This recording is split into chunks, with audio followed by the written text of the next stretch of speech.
Hi friends, आज हम भारतीय अर्थशास्त्र का एक बहुत ही इंपॉर्टेंट टॉपिक का नाम है हमारे आधारभूत संरचना, जिसे अंग्रेजी में इंफ्रास्ट्रक्चर कहते हैं। इसके बारे में काफी डिटेल से चर्चा करेंगे। आप हमारे साथ बने रहिए ताकि आपको इसके बारे में जानकारी हो सके। तो शुरुआत करते हैं आज का टॉपिक। आधारभूत संरचना की बात करें तो वह मूलभूत सुविधा या फिर प्रणाली जो किसी अर्थव्यवस्था की आर्थिक गतिविधियों को जारी रखने के लिए बहुत ज्यादा जरूरी होती है। वह हमारी क्या कहलाती है? आधारभूत संरचना।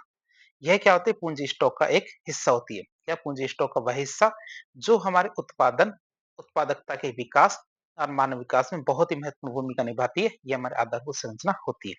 जैसे कि हमारी सड़क, रेलवे, बिजली ग्रिड, स्कूल, अस्पताल, संचार प्रणाली। तो इस प्रकार आधारभूत संरचना में बहुत सारी चीजों को शामिल किया जाता है। अब हम देखेंगे आधारभूत संरचना का स्वरूप और प्रकार। आधारभूत संरचना को मुख्य रूप से दो भागों में बांटा जा सकता है। जैसे हमारा अर्थ जो क्या करती है, अर्थव्यवस्था में अलग अलग तरह की भूमिका निभाती है। तो दो भागों में देखें। पहला भाग आता है हमारा भौतिक आधारभूत संरचना। क्या आती है? भौतिक आधारभूत संरचना, जिसे फिजिकल इंफ्रास्ट्रक्चर कहते हैं। भौतिक अवसंरचना वो होती है जो हमारे उत्पादन और व्यापार को सीधे सीधे मतलब प्रत्यक्ष सेवाएं प्रदान करती है। जो हमारे उत्पादन और व्यापार को क्या करती है? सीधे या फिर प्रत्यक्ष रूप में सेवाएं प्रदान करती है। इनका संबंध उत्पादन की कुशलता और सामान की आवाजाही से होता है। इनका संबंध किससे होता है? उत्पादन की कुशलता और सामान की आवाजाही से होता है। सेवाओं की बात करें तो उत्पादन में प्रत्यक्ष रूप से भूमिका निभाते हैं। ये क्या? सेवाओं में क्या है? उत्पादन में प्रत्यक्ष रूप से भूमिका निभाते हैं। उदाहरण के लिए देखें, जैसे हमारा परिवहन होता है, जिसमें हम सड़क, रेलवे, बंदरगाह इनको शामिल कर सकते हैं। ऊर्जा के रूप में देखें तो हमारे विद्युत, पावर ग्रिड, रिफाइनरी को शामिल कर सकते हैं। संचार में हमारे टेलीकॉम को शामिल कर सकते हैं। और उद्योग में हमारे सीमेंट, लोहा, इस्पात, इस प्रकार क्या है, इन चीजों को शामिल कर सकते हैं जो हमारे उत्पादन में क्या और व्यापार में क्या सीधे रूप से सेवाएं प्रदान करते हैं। दूसरा प्रकार आता है हमारे पास सामाजिक आधारभूत संरचना। क्या? सामाजिक आधारभूत संरचना की बात करें तो सामाजिक संरचना वह है जो हमारे मानवीय पूंजी के विकास पे केंद्रित होती है। अर्थात मानव के अंदर ऐसे गुण विकसित करना है जिससे वह क्या उत्पादन को बढ़ा सके। तो सामाजिक संरचना वो होती है जो हमारे मानवीय पूंजी के विकास पर केंद्रित होती है। यह क्या उत्पादन में अप्रत्यक्ष सेवाएं देती है। ये क्या करती है? उत्पादन में अप्रत्यक्ष रूप से सेवाएं देती है, लेकिन मानवीय क्षमता का विकास करके भौतिक संरचनाओं के उपयोग को और भी ज्यादा कुशल बना देती है, क्योंकि इसमें क्या किया जाता है? मानव का विकास किया जाता है। सेवाओं की बात करें, उत्पादन में अप्रत्यक्ष रूप से भूमिका निभाती है। मुख्य रूप से ये किस प्रकार करती है? ये हमारे मानव विकास पे काम करती है। उदाहरण के लिए देखें, जैसे मानव पूंजी, और मानव पूंजी के जैसे जैसे हमारे अच्छा स्वास्थ्य, अच्छी शिक्षा, जीवन स्तर की बात करें तो आवास, पेयजल, सफाई, स्वच्छता इनको शामिल करते हैं। वित्तीय प्रणाली में हमारे बैंक, बीमा, इनको सुरक्षा में हमारे खाद्य सुरक्षा होती है, इनको शामिल किया जाता है। हमारे अप्रत्यक्ष रूप से ये भूमिका निभाती है। संबंध की बात करें तो सामाजिक आधारभूत संरचना का विकास मानवीय क्षमता का विकास करना होता है। क्या? मानवीय क्षमता का विकास करना होता है, जो अंततः क्या करती है?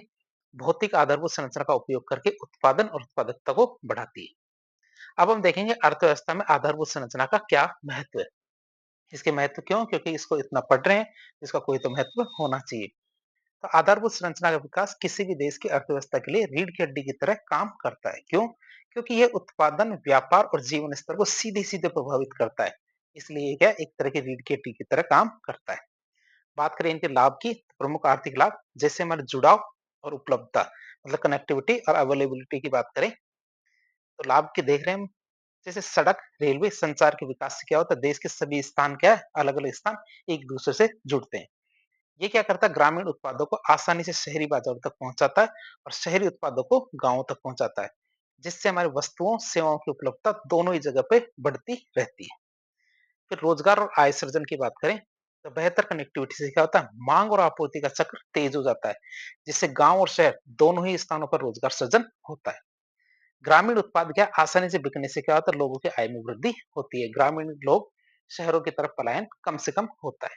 फिर समग्र आर्थिक संकेतक होता है ये क्या होता है? समग्र आर्थिक संकेतक के रूप में काम लेते हैं। जैसे हमारे आधारभूत संरचना के विकास से क्या होता है? निवेश मतलब इन्वेस्टमेंट बढ़ता है। क्यों? क्योंकि व्यवसाय के लिए परिचालन लागत इससे कम हो जाती है। मतलब परिचालन लागत कम होती है तो इससे क्या निवेश बढ़ेगा, क्योंकि आय बढ़ेगी तो निवेश भी बढ़ेगा। उत्पादन में वृद्धि होने से क्या जीडीपी वृद्धि दर, जो हमारे जीडीपी ग्रोथ रेट है, उसमें भी बढ़ोतरी होती है। आय में वृद्धि और आर्थिक गतिविधियों के कारण क्या गरीबी घटती है। जब आय में वृद्धि होती है और आर्थिक गतिविधियां बढ़ती है तो इसकी वजह से क्या होता है? गरीबी कम होती है। फिर ग्रामीण विकास और जीवन स्तर की बात करें, तो ग्रामीण क्षेत्रों में शिक्षा, स्वास्थ्य, शुद्ध पेयजल जैसी जो हमारी सामाजिक अवसंरचना होती है, इनकी मांग बढ़ती है। ग्रामीण क्षेत्रों में क्या शिक्षा, स्वास्थ्य, शुद्ध पेयजल जैसी जो सामाजिक अवसंरचना की मांग बढ़ती है, जिससे ग्रामीण क्षेत्र का भी विकास होता है और जीवन स्तर में भी सुधार होता है। तो इस तरह हमने लाभ देखे, लाभ नहीं महत्व देखा इसका। अब देखेंगे हम क्या आधारभूत संरचना के विकास में कौन-कौन सी चुनौतियाँ आती है। आधारभूत संरचना के विकास में कौन-कौन सी चुनौतियाँ आती है, इसके बारे में बात करें हम। तो आधारभूत संरचनाओं परियोजनाओं का निर्माण लंबी अवधि, उच्च पूंजी निवेश और जटिलताओं के कारण क्यों? क्योंकि आधारभूत जो परियोजनाएँ होती हैं, उनका विकास करने में बहुत लंबा समय लगता है। साथ ही साथ बहुत सारा पैसा लगता है, साथ ही साथ वो जटिल भी होता है। तो इस वजह से इनको कई समस्याओं का सामना करना पड़ता है। जैसे हमारे संसाधन और वित्तीय चुनौतियों की बात करें, पहला आता है हमारा क्या संसाधन और वित्तीय चुनौतियों में संसाधनों का प्रबंधन। परियोजनाओं के लिए बड़े स्तर पर पूंजी, तकनीक, तकनीकी विशेषज्ञता, कुशल प्रबंधन इन सब की जरूरत पड़ती है। परियोजनाओं के लिए क्या होता है, बड़े स्तर पर चाहिए हमें क्या पूंजी, तकनीक, तकनीकी विशेषज्ञता और कुशल प्रबंधन की जरूरत पड़ती है, और जिनका अभाव हमारे देश में अक्सर देखा जाता है। मतलब ये चीजें देश में कम ही पाई जाती है। फिर प्रशासनिक और नीतिगत बाधाओं की बात करें, जैसे हमारे लाल फीताशाही और नौकरशाही की बात करें, तो इसकी वजह से क्या भ्रष्टाचार, रिश्वतखोरी, एनओसी मतलब जो हमारे अनापत्ति प्रमाण पत्र है, नो ऑब्जेक्शन सर्टिफिकेट है, इसको मिलने में देरी और निर्णय निर्माण में देरी जैसी जो हमारी नौकरशाही की चुनौतियां हैं, परियोजनाओं की लागत और समय को बढ़ा देती है। क्यों? क्योंकि ये काफी ज्यादा नुकसान करती है। कौन-कौन सी चीजें? हमारे भ्रष्टाचार, रिश्वतखोरी, हमारे एनओसी मिलने में देरी, निर्णय निर्माण में देरी चीजें क्या करती है? परियोजनाओं की लागत भी बढ़ा देती है और समय को भी बढ़ा देती है। फिर राजनीतिक इच्छा शक्ति की कमी, क्या राजनीतिक इच्छा शक्ति की कमी की बात करें, तो कई बार क्या होता है सरकारें आधारभूत ढांचे के विकास को उच्च प्राथमिकता देती ही नहीं है, या फिर उनका ध्यान अल्पकालिक जो परियोजनाएं होती है उन पे केंद्रित होता है, लंबी लंबी और बड़ी परियोजनाओं पर उनका ध्यान केंद्रित नहीं होता है। इस समन्वय का अभाव की बात करें, तो सरकार के विभिन्न मंत्रालय जैसे हमारे सड़क, रेलवे, बिजली, इनके बीच के समन्वय की कमी के कारण क्या होता है, परियोजनाएं अटक जाती है। क्यों? क्योंकि एक दूसरे मंत्रालय के बीच में समन्वय की कमी पाई जाती है। फिर भूमि और सामाजिक मुद्दे की बात करें, जैसे हमारे भूमि अधिग्रहण, लैंड एक्विजिशन की बात करें, तो परियोजनाओं के लिए आवश्यक भूमि का अधिग्रहण करना एक बहुत बड़ी चुनौती होती है, क्योंकि परियोजना करनी है, जैसे हमारे नेशनल हाईवे बनाना, बहुत सारे ऐसे प्रोजेक्ट होते हैं जिनके लिए सबसे बड़ी समस्या क्या होती है, भूमि का अधिग्रहण करना, जो अक्सर क्या कानूनी विवाद और मुआवजे के मुद्दों की वजह से फंस जाती है।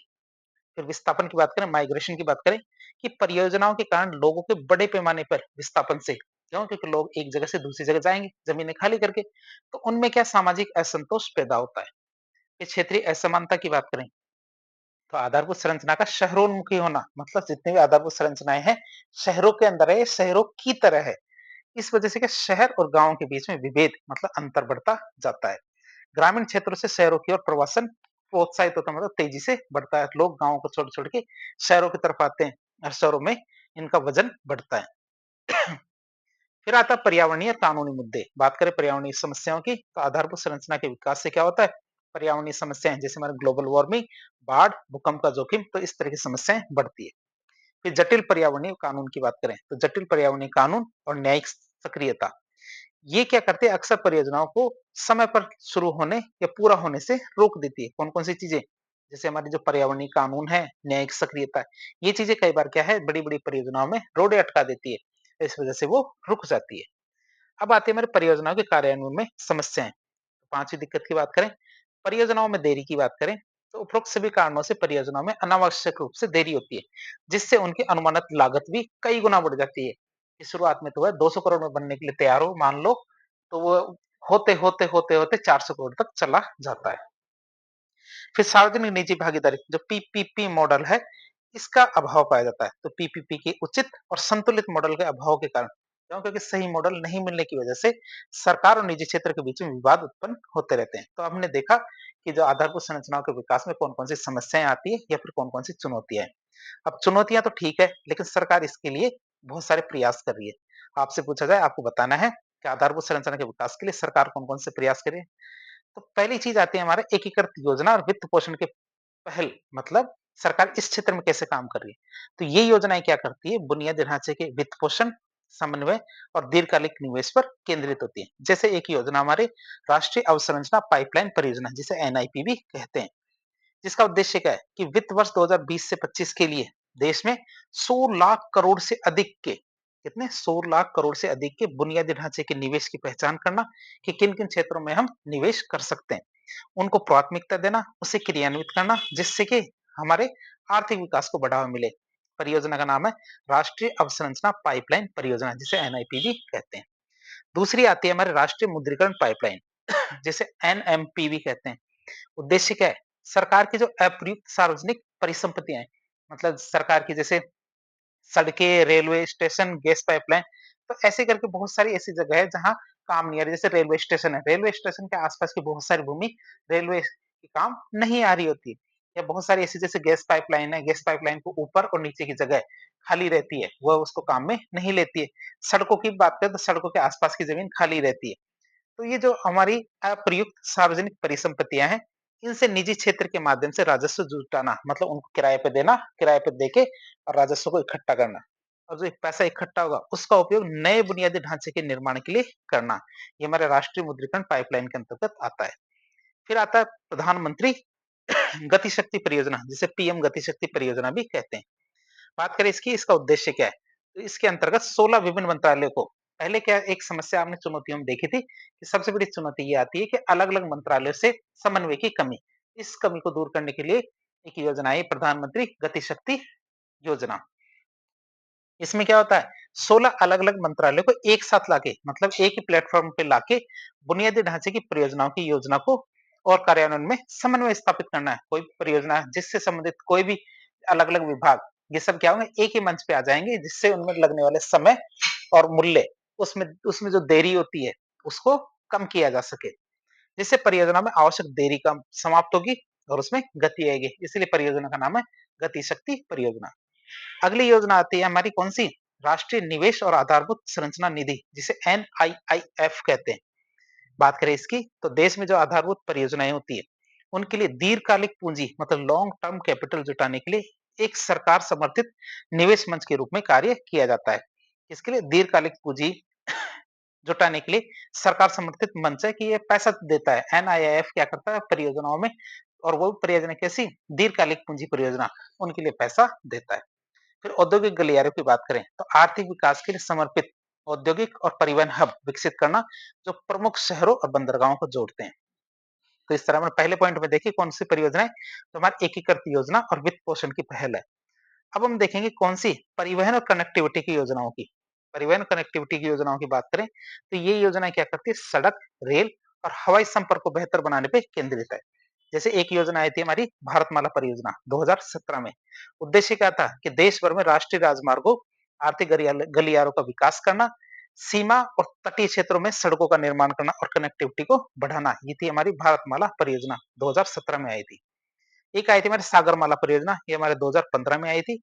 बात करें इसकी, इसका उद्देश्य क्या है कि बंदरगाहों के आधुनिकीकरण और उन्हें रेल सड़क कनेक्टिविटी से जोड़ने के माध्यम से तटीय विकास को बढ़ावा देना। परियोजना का नाम है सागरमाला परियोजना। एक आई थी हमारी कौन सी समर्पित मालभाड़ा गलियारा।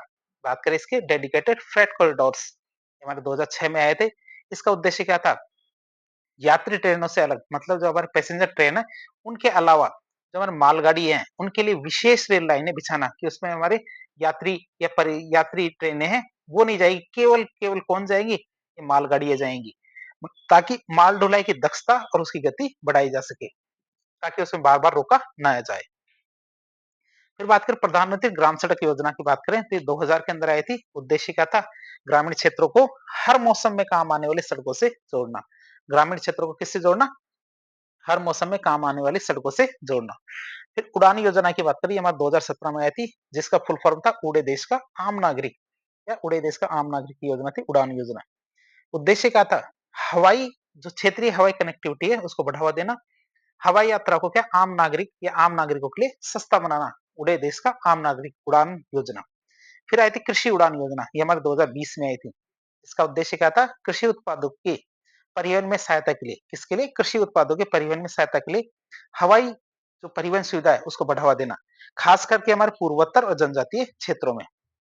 फिर आता हमारी अगली योजना कौन सी पर्वतमाला परियोजना। कौन सी परियोजना पर्वतमाला परियोजना जो हमारी आई थी 2022-23 में। इसका उद्देश्य क्या था? इसका उद्देश्य था हमारे दुर्गम पहाड़ी क्षेत्रों में कनेक्टिविटी बढ़ाने के लिए। किसमें?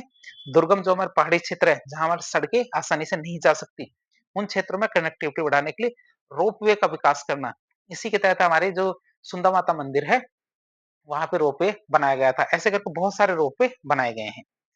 फिर आता है हमारा भारत सेतु भारतम 2016 का प्रोजेक्ट है। इसका उद्देश्य क्या था? इसका उद्देश्य था राष्ट्रीय राजमार्गों के जो रेलवे क्रॉसिंग मुक्त बनाने के लिए पुराने पुलों का निर्माण करना और पुनर्निर्माण, और पुराने पुल है उनका निर्माण पुनर्निर्माण करना और ओवरब्रिज बनाना। मतलब जो रेलवे क्रॉसिंग होती है, इसकी वजह से क्या है, कभी कभी क्या होता है, परिवहन में देरी होती है।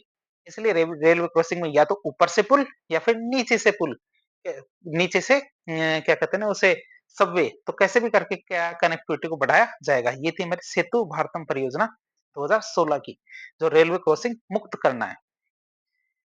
फिर आता है हमारा ऊर्जा और सामाजिक संरचना की बात करें तो ये योजना क्या है? बिजली और ऊर्जा क्षेत्र से के सुधार पे केंद्रित है। ये योजना क्या है? बिजली और ऊर्जा क्षेत्र के सुधार पे केंद्रित है। जैसे एक योजना थी हमारी सौभाग्य योजना, पूरा नाम क्या है? प्रधानमंत्री सहज बिजली हर घर योजना। उद्देश्य क्या है इसका? देश के सभी घरों को बिजली कनेक्शन प्रदान करके विद्युतीकरण सुनिश्चित करना। क्या? देश के सभी घरों को बिजली कनेक्शन प्रदान करके क्या? विद्युतीकरण सुनिश्चित करना। अगली योजना आती है हमारी कुसुम योजना। कुसुम योजना आई थी हमारे 2019 के अंदर। बात करें इसकी, तो किसानों को डीजल से चलने वाले जो पंप सेट है, उनके स्थान पे सौर ऊर्जा से चलने वाले पंप सेट उपलब्ध कराना, जिससे उनकी आय बढ़े। बात करें हमारे हरित हाइड्रोजन मिशन, ये हाल ही में शुरू किया गया मिशन है। तो भारत को क्या, हरित हाइड्रोजन उत्पादन करना और निर्यात का वैश्विक केंद्र बनाना। यह क्या है, हमारे पारंपरिक ऊर्जा पर जो निर्भरता है उसको कम करके, साथ ही साथ उद्योगों के डिकार्बोनाइजेशन के लिए बहुत ज्यादा महत्वपूर्ण है कि उससे कार्बन फुटप्रिंट कम से कम निकले। इसके लिए हमारा मिशन चलाया था, हमारा कौन सा, हरित हाइड्रोजन मिशन। अगली हमारी परियोजना आती है कौन सी, एनआईपी। एनआईपी की बात करें तो राष्ट्रीय अवसंरचना पाइपलाइन परियोजना की बात करें। ये हम उन आधारभूत संरचनाओं के बारे में बात कर रहे हैं जो हमारे हमने थोड़ी थोड़ी डिटेल में ब्रीफ में देखा था, लेकिन अब इनको डिटेल में देख रहे हैं। बात करें हमारे एनआईपी की, एनआईपी का पूरा नाम है नेशनल इंफ्रास्ट्रक्चर पाइपलाइन। ये क्या करती है? भारत में एक दीर्घकालिक और एकीकृत बुनियादी ढांचा निर्माण योजना है। आप इसे याद रखेंगे। एनआईपी मतलब राष्ट्रीय अवसंरचना पाइपलाइन परियोजना क्या है? भारत में एक दीर्घकालिक एकीकृत बुनियादी ढांचा निर्माण परियोजना है। इसका उद्देश्य क्या है? इसका उद्देश्य देश में विश्व स्तरीय बुनियादी ढांचे के विकास के लिए आवश्यक निवेश की पहचान करना। अब बात करें इसके मुख्य मुख्य तथ्य उद्देश्य के बारे में देखें। मुख्य तथ्य और उद्देश्य के बारे में देखें। इसका पूरा नाम क्या है? राष्ट्रीय अवसंरचना पाइपलाइन परियोजना। घोषणा कब की गई? 15 अगस्त 2019 को। कब तक कार्य करेगी? मतलब किसने शुरू करने के लिए कहा? तो अटानु चक्रवर्ती के नेतृत्व में गठित किया गया था, दो जिसने रिपोर्ट 2020 में दी थी। तो इसके लिए क्या है? अटानु चक्रवर्ती के नेतृत्व में एक कार्यबल गठित किया गया था, जिसने अपनी रिपोर्ट क्या 2020 में दी थी। मुख्य उद्देश्य की बात करें इसके, तो देश में हमारे बुनियादी अवसंरचना के निर्माण में, वो देश में क्या बुनियादी अवसंरचना का निर्माण करना और आर्थिक गतिविधियों को बढ़ावा देना, और साथ ही साथ क्या जीडीपी वृद्धि दर में तेजी लेके आना, ये इसका मुख्य उद्देश्य था। फिर वित्तीय लक्ष्य और भागीदारी की बात करें। किसकी वित्तीय लक्ष्य और भागीदारी की बात करें? तो नेशनल इंफ्रास्ट्रक्चर पाइपलाइन की बात करें तो इसका लक्ष्य क्या है कि अगले 5 सालों में, क्या अगले 5 सालों में बुनियादी ढांचे पर बड़े पैमाने पर निवेश सुनिश्चित करना है कि उसमें निवेश हो। कुल निवेश का कितना लक्ष्य रखा गया है? 2020 से 2025 के बीच में 111 लाख करोड़ रुपए का खर्च करने का लक्ष्य रखा गया है। कितना? 111 लाख करोड़ रुपए खर्च करने का लक्ष्य रखा गया है। बात करें पैसे के खर्च की भागीदारी की, तो इस विशाल निवेश में केंद्र, राज्य और निजी क्षेत्र तीनों की भागीदारी सुनिश्चित की गई है। इसमें हमारा केंद्र सरकार 39%, राज्य सरकार 39% और निजी क्षेत्र मतलब प्राइवेट सेक्टर को भी 22% योगदान करना पड़ेगा। विकास के मुख्य क्षेत्र की बात करें तो एनआईपी परियोजना में उन क्षेत्रों के विकास पर बहुत ज्यादा ध्यान केंद्रित किया जाएगा तो सीधे आर्थिक उत्पादकता और मानव विकास को प्रभावित करते हैं, उसमें सबसे पहले योगदान किया जाएगा। जैसे हमारे ऊर्जा क्षेत्र की बात करें तो हमारे जिसमें विद्युत उत्पादन, पावर ग्रिड का विकास, ऐसे काम किए जाएंगे। परिवहन में जैसे सड़क सड़क में हमने भारतमाला परियोजना चलाई है। रेलवे की बात करें तो रेलवे की बात करें तो इसमें डेडिकेटेड फ्रेट कॉरिडोर्स है। पोर्ट की बात करें तो सागरमाला परियोजना, एयरपोर्ट की बात करें तो उड़ान योजना। तो इस तरह की परियोजनाएं चलाई गई। जल संसाधन की बात करें तो सिंचाई परियोजनाएं, ग्रामीण विकास की बात करें तो ग्रामीण कृषि और खाद्य प्रसंस्करण, इस पे जोर दिया जाएगा। डिजिटल इंफ्रास्ट्रक्चर की बात करें तो इसके अंतर्गत ब्रॉडबैंड और कनेक्टिविटी का विस्तार किया जाएगा। एनआईपी की बात करें तो एनआईपी के प्रभावी कार्यान्वयन को सुनिश्चित करने के लिए के बाद ही क्या एनआईपी के प्रभावी कार्यान्वयन को सुनिश्चित करने के लिए ही बाद में क्या एक परियोजना शुरू की गई थी। परियोजना का नाम था हमारा प्रधानमंत्री गति शक्ति परियोजना। परियोजना का नाम क्या है? पीएम गति शक्ति परियोजना, ताकि विभिन्न मंत्रालयों के बीच में समन्वय स्थापित किया जा सके। अगली हमारी परियोजना की बात करें, अगली परियोजना आती है हमारी राष्ट्रीय मुद्रीकरण पाइपलाइन परियोजना एनएमपी। एनएमपी की बात करें तो एनएमपी जिसे नेशनल मोनेटाइजेशन पाइपलाइन भी कहते हैं।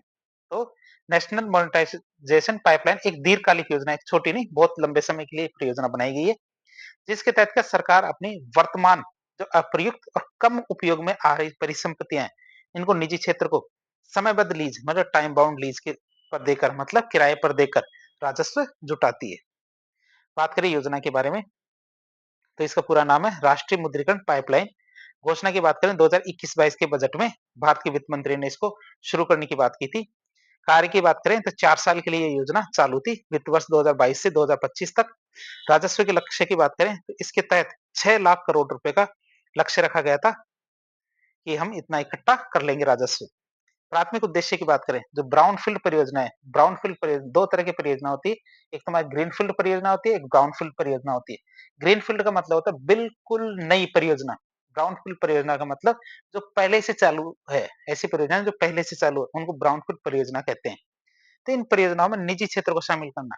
भाई कई योजना परियोजनाएं जैसे मान लीजिए कोई परियोजना है 70% कंप्लीट हो गई है, लेकिन 30% तो बच रही है, लेकिन 70% कंप्लीट हो गई इसका मतलब ब्राउनफील्ड परियोजना है। अब 30% बचे हुए काम में हम क्या करेंगे, निजी क्षेत्र को भी शामिल कर लेंगे। वही बात आती है कि ब्राउनफील्ड परियोजनाओं में निजी क्षेत्र को शामिल करना और उन्हें एक निश्चित अवधि के लिए राजस्व के अधिकार हस्तांतरित करना मतलब रेवेन्यू राइट्स देना, ये इसका प्राथमिक उद्देश्य है। फिर कार्यप्रणाली और लाभ की बात करें इसके, तो सबसे पहले संपत्ति मुद्रीकरण की बात करें तो एनएमपी के तहत संपत्तियों का स्वामित्व मतलब ओनरशिप सरकार के पास ही रहता है। ये आप याद रखेंगे कि जैसे पहले एक अफवाह उड़ी थी कि लाल किले को अडानी को बेच दिया, हमारे डालमिया को ये बेच दिया, अडानी को एयरपोर्ट बेच दिया, इस तरह की जो अफवाहें थी उसको वो क्या कहते हैं दूर करने के लिए बात कही गई है कि एनएमपी के तहत जो परिसंपत्तियों का स्वामित्व मतलब ओनरशिप है, ये तो हमेशा सरकार के पास ही रहता है। निजी क्षेत्र को केवल एक निश्चित अवधि के लिए संचालन का अधिकार दिया जाता है, राइट टू ऑपरेट, ध्यान रखना संचालन का अधिकार दिया जाता है, जिसके बदले में वे अग्रिम रूप से राशि देते हैं या फिर जो पैसा इकट्ठा होता है उस में से राजस्व का साझा करते हैं कि या तो पहले पैसे देंगे या फिर जो उससे रेवेन्यू इकट्ठा करेंगे उसमें से हिस्सा देंगे। बात करें लक्षित संपत्तियों की, किन किन संपत्तियों को इसमें शामिल किया गया है। मुद्रीकरण के लिए योजनाबद्ध परिसंपत्तियों की बात करें कौन कौन सी है, सड़क, बिजली ट्रांसमिशन, तेल रिफाइनरी, टेलीकॉम टावर, स्टेडियम, तो इस तरह की बहुत सारी चीजें हैं जिसको इसके अंदर शामिल किया गया है। इसमें बेचा नहीं जाता, केवल संचालन का अधिकार निजी क्षेत्र को दिया जाता है। अब हम बात करें, हमने इससे पहले दो परियोजनाएं देखी, मतलब एक तो यह है और एक इससे पिछली, एक तो एनएमपी और एनआईपी। मतलब एनएमपी मतलब राष्ट्रीय मुद्रीकरण पाइपलाइन और एनआईपी मतलब राष्ट्रीय अवसंरचना पाइपलाइन। इन दोनों की बात करें तो एनएमपी की आय का उपयोग एनएमपी में होने वाली आय जो हमारे 6 लाख करोड़ रुपए होगी, इसका प्रयोग क्या मुख्य रूप से राष्ट्रीय अवसंरचना पाइपलाइन मतलब जो 111 लाख करोड़ की परियोजनाओं के लिए अवसंरचना निर्माण के वित्त पोषण में किया जाएगा। संक्षेप में देखें तो एनएमपी क्या पुरानी परिसंपत्तियों को आर्थिक मूल्य प्रदान करके नई बुनियादी ढांचे के लिए आवश्यक धन जुटाने का माध्यम बनेगा। अगली परियोजना आती है हमारी कौन सी, प्रधानमंत्री गति शक्ति परियोजना। कौन सी, प्रधानमंत्री गति शक्ति परियोजना की बात करें तो प्रधानमंत्री गति शक्ति परियोजना को national master plan for multi modal connectivity के नाम से भी जाना जाता है। किस नाम से, national master plan for multi modal connectivity के नाम से जाना जाता है।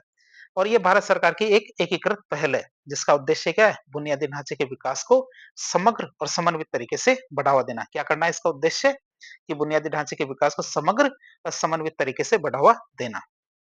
बात करें इसके मुख्य तथ्य और घोषणा की, पहली बात तो पूरा नाम प्रधानमंत्री गति शक्ति परियोजना, पीएम गति शक्ति प्रोजेक्ट। अन्य नाम क्या है इसका, national master plan for multi modal connectivity. घोषणा की बात करें तो बजट 2022-23 में इसकी घोषणा की गई थी। परियोजना मूल्य की बात करें तो 107 लाख करोड़ रुपए का इसका परियोजना मूल्य था। मुख्य उद्देश्य की बात करें तो मंत्रालय के बीच में समन्वय स्थापित करके आधारभूत ढांचे की जो परियोजनाएं हैं इनको समय पर पूरा करना। क्या, हमारे मंत्रालयों के बीच में समन्वय करके क्या करना है, आधारभूत ढांचे की जो परियोजनाएं होती हैं उनको समय पर पूरा करना, साथ ही साथ लॉजिस्टिक लागत को कम करना इसका प्राइमरी उद्देश्य है।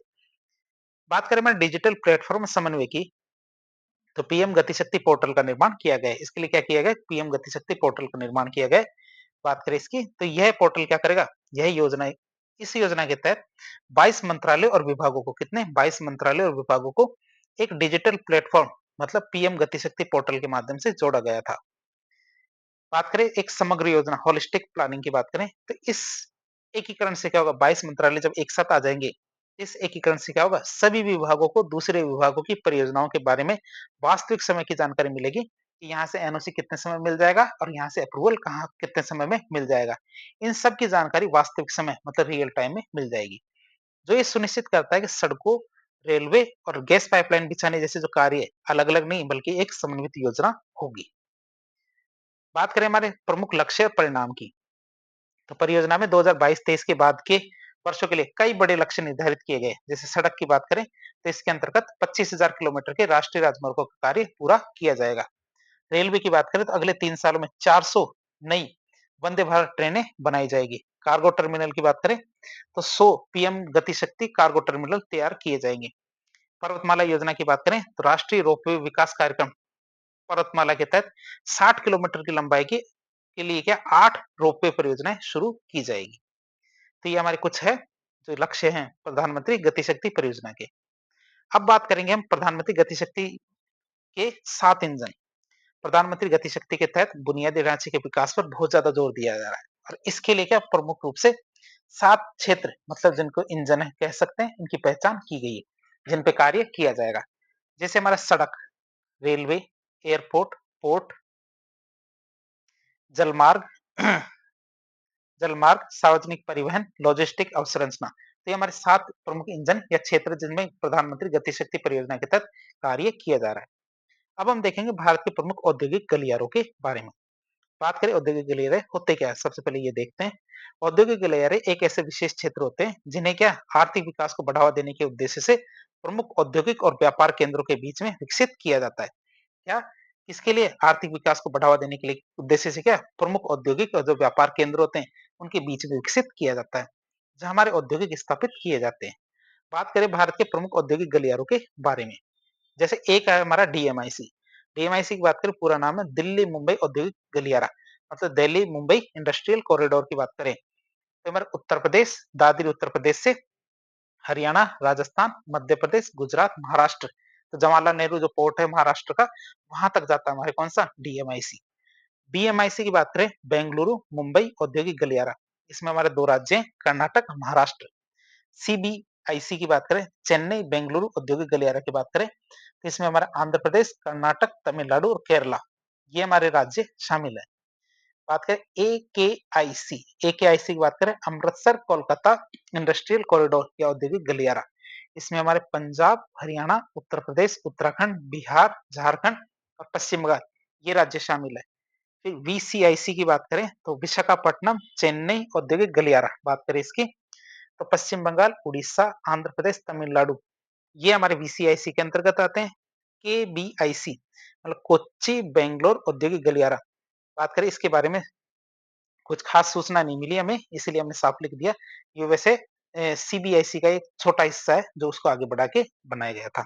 कोच्चि बेंगलुरु औद्योगिक गलियारा। अब हमने ये सारे सारे गलियारे देख लिए, काफी डिटेल से इनके बारे में अध्ययन हम ज्योग्राफी, ये भारत का जो भूगोल है उसके अंदर करेंगे। फिर आता हमारा रक्षा गलियारे, जो डिफेंस कॉरिडोर है उनके बारे में बात करें तो रक्षा गलियारे क्या होते हैं, विशेष रूप से ऐसे भौगोलिक क्षेत्र होते हैं जहां रक्षा उद्योग और एरोस्पेस विनिर्माण इकाइयां स्थापित की जाती है।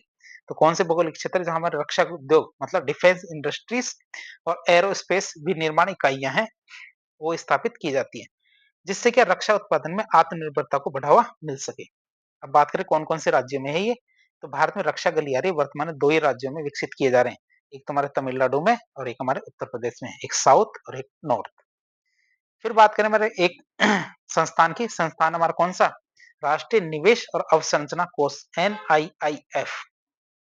तो एनआईआईएफ की बात करें तो यह भारत में बुनियादी ढांचे की परियोजनाओं के लिए क्या बुनियादी ढांचे की जो परियोजना होती है उनके लिए दीर्घकालिक पूंजी मतलब लॉन्ग टर्म कैपिटल उपलब्ध कराने की वजह से के लिए 2015 में इसको शुरू किया गया था। बात करें इसके मुख्य तथ्य और प्रकृति की, तो इसका पूरा नाम है राष्ट्रीय निवेश अवसंरचना कोष मतलब national investment and infrastructure fund. शुरुआत की बात करें 2015 में की गई थी। किस प्रकृति का है? तो ये अर्ध संप्रभु निधि है मतलब क्वासी सोवरेन फंड है, जो एक प्रकार का अल्टरनेटिव इन्वेस्टमेंट फंड भी है। जो क्या है? एक प्रकार का अल्टरनेटिव इन्वेस्टमेंट फंड भी है। मुख्य उद्देश्य की बात करें तो बुनियादी ढांचे के क्षेत्र में दीर्घकालिक पूंजी उपलब्ध कराना इसका मुख्य उद्देश्य है। क्या? बुनियादी ढांचे के क्षेत्र में क्या दीर्घकालिक पूंजी उपलब्ध कराना इसका मुख्य उद्देश्य है। तो मुख्यालय और शेयरधारिता की बात करें, इसमें इसका मुख्यालय कहाँ है और इसके शेयर किस तरह से बटे हुए हैं? इसका निगम का मुख्यालय हमारे मुंबई में है, पंजीकृत मुख्यालय हमारे दिल्ली में है। ध्यान रखना इसका एनआईआईएफ का। तो हमारे निगम मुख्यालय तो हमारे मुंबई में है और पंजीकृत मुख्यालय रजिस्टर्ड हेडक्वार्टर हमारे दिल्ली में। शेयरधारक की बात करें तो 49% फंड तो भारत सरकार के पास है और 51% शेयर हमारे घरेलू और विदेशी स्रोत होते हैं, जैसे हमारे संप्रभु धन कोष, पेंशन फंड या किसी भी तरह का विदेशी निवेश है, उनके पास होता है 51%। तो भारत सरकार ने इसमें कम ही रखा है। बात करें एनआईएफ की, तो इसके अंतर्गत क्या 3 प्रकार के फंड बनते हैं। कौन-कौन से? तो एनआईआईएफ क्या है? 3 विशिष्ट फंडों के माध्यम से निवेश करता है। कितने? 3 विशिष्ट फंडों के माध्यम से निवेश करता है, जिनमें से प्रत्येक का एक अलग जोखिम रिटर्न प्रोफाइल और निवेश लक्ष्य होता है। जिनका क्या होता है? सबका एक अलग-अलग क्या जोखिम रिटर्न प्रोफाइल और क्या निवेश लक्ष्य होता है। बात करें तीनों की फंडों के बारे में, तो फंड के 3 प्रकार, पहला फंड मास्टर फंड, दूसरा फंड ऑफ फंड, तीसरा स्ट्रेटेजिक फंड। मास्टर फंड की बात करें तो यह क्या है? मुख्य रूप से परिचालनशील फंड और यह मुख्य रूप से क्या परिचालनशील मतलब ऑपरेशनल और ब्राउनफील्ड संपत्तियों में निवेश करता है। मतलब जो कंपनियां पहले से चल रही, जो प्रोजेक्ट पहले से चल रहे हैं, उनके अंदर इस इन्वेस्ट करता है। मतलब निवेश के क्षेत्र देख रहे हैं इसके फंड के प्रकार के। तो ये पैसा जो मास्टर फंड है वो पैसा कहाँ लगाया जाता है? जो पहले से कंपनियां चल रही है, फैक्ट्रियां चल रही है, परियोजनाएं चल रही है, ये ब्राउनफील्ड संपत्तियां उनमें निवेश करता है। और इसका फोकस क्या कोर इंफ्रास्ट्रक्चर है, जैसे हमारा सड़क, पोर्ट, एयरपोर्ट, एनर्जी, रेलवे। तो ये वाले क्षेत्र है, इनके अंदर निवेश किया जाता है। फिर आता है फंड ऑफ फंड्स, तो ये क्या अन्य विशेषज्ञ फंड होते हैं ना, उनके अंदर निवेश करता है। मतलब कि जैसे green infrastructure, social infrastructure, venture capital fund. तो ये क्या होता है विशेषज्ञ फंड होते हैं ना, उनके अंदर निवेश किया करता है।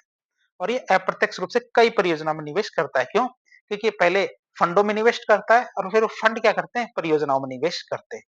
तीसरा आता है हमारा स्ट्रेटेजिक फंड। ये क्या मुख्य रूप से इक्विटी और रणनीतिक निवेश पर ध्यान केंद्रित करता है।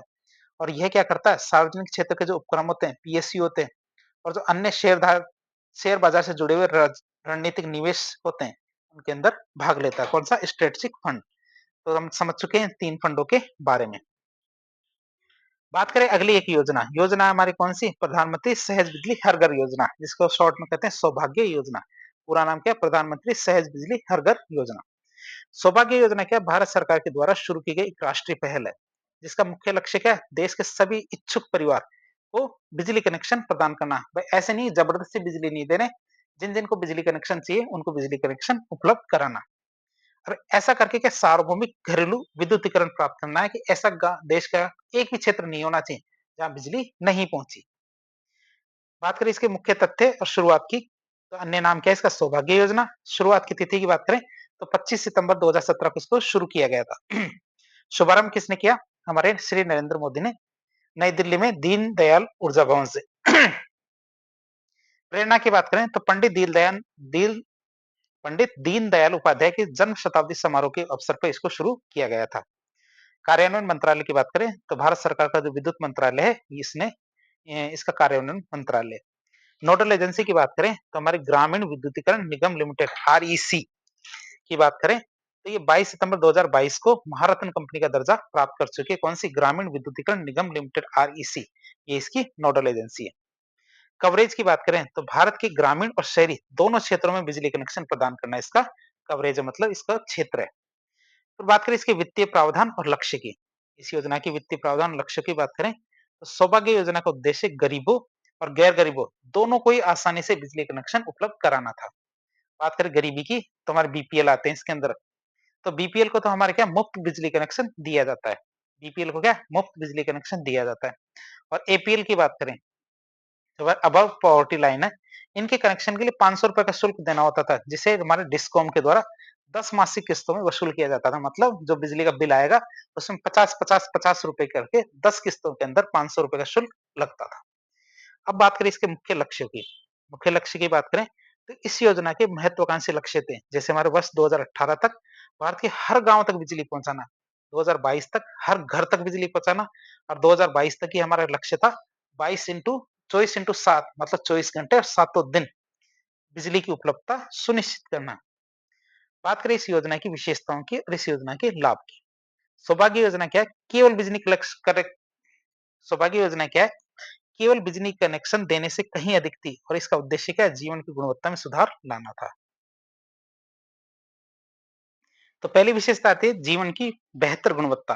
विशेष रूप से देखें तो महिलाओं के लिए दैनिक कार्यों में आसानी और बच्चों की पढ़ाई के लिए बेहतर रोशनी, इसका पहली विशेषता है। मतलब लाभ भी देख सकते हैं इसके। दूसरा स्वास्थ्य और सुरक्षा। जो मिट्टी का तेल है केरोसिन, इस पर जो निर्भरता समाप्त होने से क्या है कि स्वास्थ्य सेवाओं में सुधार होगा और सार्वजनिक सुरक्षा में वृद्धि होगी। आर्थिक विकास की बात करें तो नौकरी के अवसरों में वृद्धि होगी और आर्थिक गतिविधियों को बढ़ावा मिलेगा। सब्सिडी की बात करें तो यह योजना ट्रांसफार्मर, तार, मीटर जैसे उपकरणों पर सब्सिडी प्रदान करती थी। ये योजना क्या करती थी? हमारे ट्रांसफार्मर, तार, मीटर जैसे जो उपकरण होते हैं, इनमें सब्सिडी प्रदान करती थी। अगली परियोजना आती है हमारी कौन सी? भारतमाला परियोजना। परियोजना का नाम क्या है? भारतमाला परियोजना।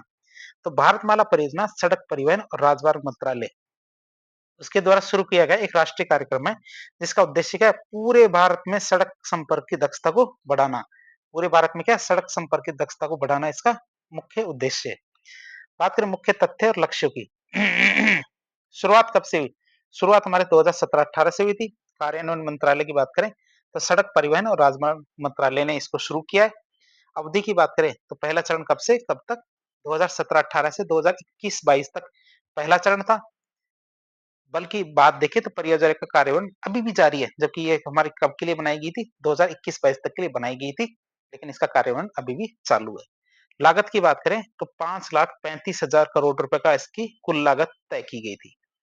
कुल लक्ष्य की बात करें पहले चरण के तो 38,800 किलोमीटर राष्ट्रीय राजमार्गों का निर्माण करना था। उद्देश्य की बात करें हम तो आवागमन की दक्षता को बेहतर करना, लॉजिस्टिक लागत को कम करना और जीवन की सुगमता है उसको सुनिश्चित करना, ये इसका उद्देश्य था। बात करें हमारे 6 इंजन किसके?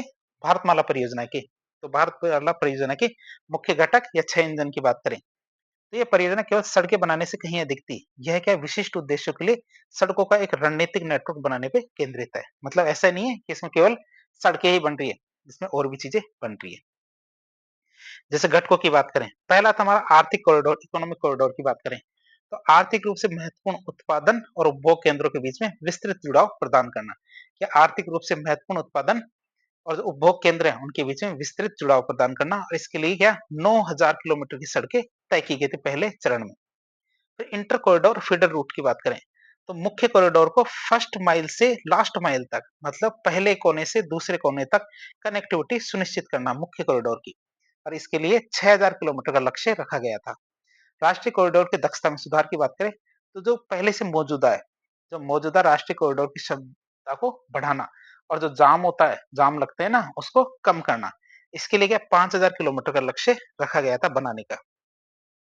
सीमा और अंतर्राष्ट्रीय संपर्क की सड़कों की बात करें तो बेहतर सीमा सड़क अवसंरचना के द्वारा पड़ोसी देशों के साथ व्यापार को बढ़ावा देना और गतिशीलता को सुनिश्चित करना। इसके लिए क्या 2,000 किलोमीटर का लक्ष्य रखा गया था। तटीय और बंदरगाह संपर्क के लिए सड़कों की बात करें तो बंदरगाहों के द्वारा आर्थिक विकास को मजबूत करने के लिए तटीय क्षेत्र की कनेक्टिविटी को बढ़ाना। किसके लिए? इसके लिए क्या तटीय क्षेत्रों की कनेक्टिविटी है उसको बढ़ाना और इसके लिए 2,000 किलोमीटर का लक्ष्य रखा गया था। ग्रीनफील्ड एक्सप्रेसवे की बात करें तो उच्च यातायात सघनता वाले जो स्थान है उनके लिए नए रास्तों पर अत्याधुनिक एक्सप्रेसवे बनाना और इसके लिए क्या 800 किलोमीटर का लक्ष्य रखा गया था। और फिर लास्ट में हमारे साथ वो आता है एनएचडीपी के जो अधूरे कार्य पड़े हैं। तो बात करें राष्ट्रीय राजमार्ग विकास परियोजना है, इसके तहत बचे हुए जितने भी 10,000 किलोमीटर के निर्माण है, जो परियोजना शुरू तो हो गई थी लेकिन वो पूरी नहीं हुई। उनमें से देखें तो 10,000 किलोमीटर का लक्ष्य रखा गया था उनको पूरा करना। तो हमारे 7 इंजन है। अब बात करें ये हमारे 7 इंजन तो हो गए, अब इनकी ये जो परियोजना है इसकी क्या-क्या लाभ है? तो भारतमाला परियोजना के व्यापक आर्थिक और सामाजिक लाभ है। जैसे हमारे आर्थिक गलियारों से लाभ की बात करें, तो जो कार्गो होते हैं, जो हमारे माल की त्वरित आवाजाही में वृद्धि होगी। इससे क्या है, कार्गो की त्वरित आवाजाही में वृद्धि होगी, जिससे हमारे देश की लॉजिस्टिक लागत कम होगी। फिर व्यापार को प्रोत्साहन की बात करें, तो सीमावर्ती सड़कें बेहतर होने से, जो हमारी सीमावर्ती सड़कें हैं, ये बेहतर होगी, तो इससे क्या होगा, अंतर्राष्ट्रीय व्यापार में वृद्धि होगी। निवेश और रोजगार की बात करें, तो निवेश और रोजगार की बात करें, तो बेहतर कनेक्टिविटी से क्या होगा, देश में निवेश में तेजी आएगी, जिससे क्या होगा, रोजगार सृजन में भी वृद्धि होगी। समग्र संपर्क की बात करें, तो पूरे भारत में सड़क संपर्क में सुधार होगा, जिससे हमारे ग्रामीण और शहरी दोनों क्षेत्रों को लाभ मिलेगा। अगली योजना आती है हमारी कौन सी, प्रधानमंत्री ग्राम सड़क योजना। योजना का नाम क्या है, प्रधानमंत्री ग्राम सड़क योजना की बात करें, तो प्रधानमंत्री ग्राम सड़क योजना भारत सरकार के द्वारा शुरू किया गया एक राष्ट्रीय कार्यक्रम है, जिसका मुख्य उद्देश्य क्या है, ग्रामीण क्षेत्रों में सड़क संपर्क को बेहतर बनाना, ताकि सामाजिक और आर्थिक विकास को गति मिल सके। इससे संबंधित मुख्य तथ्यों की बात करें, तो इसका पूरा नाम है प्रधानमंत्री ग्राम सड़क योजना। शुरुआत की बात करें, 25 दिसंबर 2000 को शुरू किया गया था। किसने शुरू किया, हमारे उस समय के प्रधानमंत्री थे श्री अटल बिहारी वाजपेयी ने।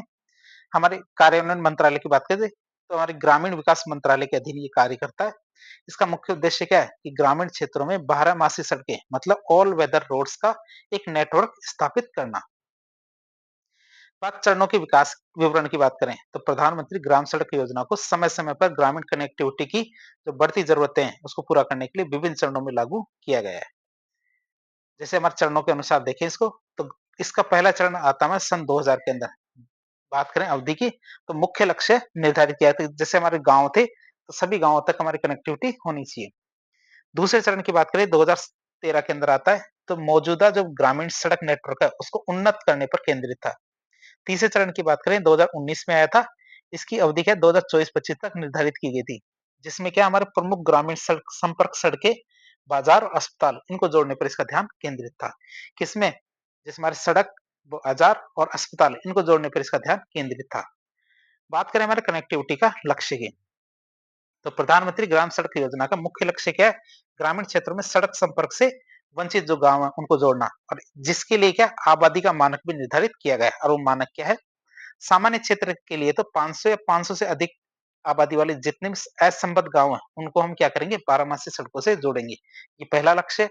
और दूसरे लक्ष्य है हमारा कौन सा, पहाड़ी, रेगिस्तानी और जनजातीय क्षेत्र है, वहां पे इसको लक्ष्य को कम रखा गया है, मतलब 250 या 250 से अधिक आबादी वाले गांव हैं, इनको 12 मासी पक्की सड़कों से जोड़ना।